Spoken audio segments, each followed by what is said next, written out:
श्री इमरान प्रतापगढ़ी। कितनी आसाइशें हंसती रही ऐवानों में, कितने दर मेरी कहानी पे सदा बंद रहे। मेरे हाथों ने तो पोशाकें बिनी रेशमी, लेकिन मेरे कपड़ों के मुकद्दर में तो पैबंद रहे। सभापति महोदय, मैं आज एक ऐसे समाज और उससे जुड़े उद्योग का दर्द आपके सामने रखने के लिए खड़ा हुआ हूं जिसे बुनकर समाज कहा जाता है, जो अपने हाथों के उंगलियों के हुनर से धागे से धागा जोड़ता है और हमारे आपके जिस्मों के लिए लिबास बनाता है। मैं एक ऐसे उद्योग का दर्द आपको सुना रहा हूं जो कृषि के बाद इस देश में सबसे ज्यादा रोजगार सृजित करता है। चाहे महाराष्ट्र का भिवंडी हो, मालेगांव हो, इचलकरंजी हो, उत्तर प्रदेश का बनारस हो, मऊ हो, मुबारकपुर हो, टांडा हो, मेरठ हो, इलाहाबाद का मऊआयमा हो, मध्य प्रदेश का बुरहानपुर हो, बिहार का भागलपुर हो, तमिलनाडु का सेलम हो, त्रिची हो, या फिर आंध्र प्रदेश का गुंटूर हो। इन तमाम शहरों में लाखों परिवारों के घर का चूल्हा जिस उद्योग की बदौलत जलता है, वो उद्योग आज बदहाली का शिकार है। सभापति महोदय, पूरी टेक्सटाइल इंडस्ट्री में 60% लगभग कंट्रीब्यूशन पावर लूम इंडस्ट्री का है, लेकिन सरकार ने इस इंडस्ट्री को यतीम छोड़ दिया है, बेसहारा छोड़ दिया है।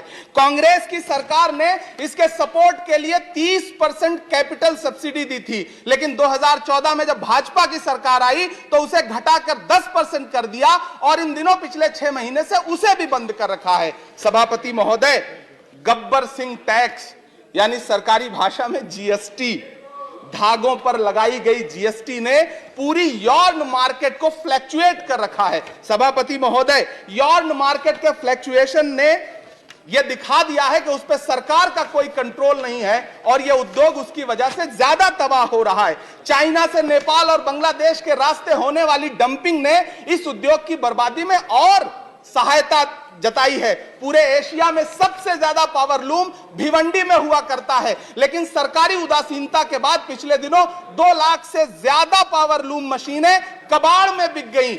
सभापति महोदय, जिस बनारस में कभी करघे पर बैठ करके कबीर दास जी झीनी बीनी चदरिया बुना करते थे, उसी बनारस में आज बुनकर भाई ईंट भट्ठों पर काम करने के लिए मजबूर हो गए हैं। अंत में सभापति महोदय, मैं आपसे कहना चाहता हूं कि करघों के धागे टूट रहे हैं, मशीनें कबाड़ में बिक रही हैं, पावर लूम को सप्लाई होने वाली बिजली के बिलों का बोझ इतना भारी है कि बुनकरों के कंधे टूट रहे हैं। जीएसटी लगा करके सरकार ने उनकी कमर और तोड़ी है।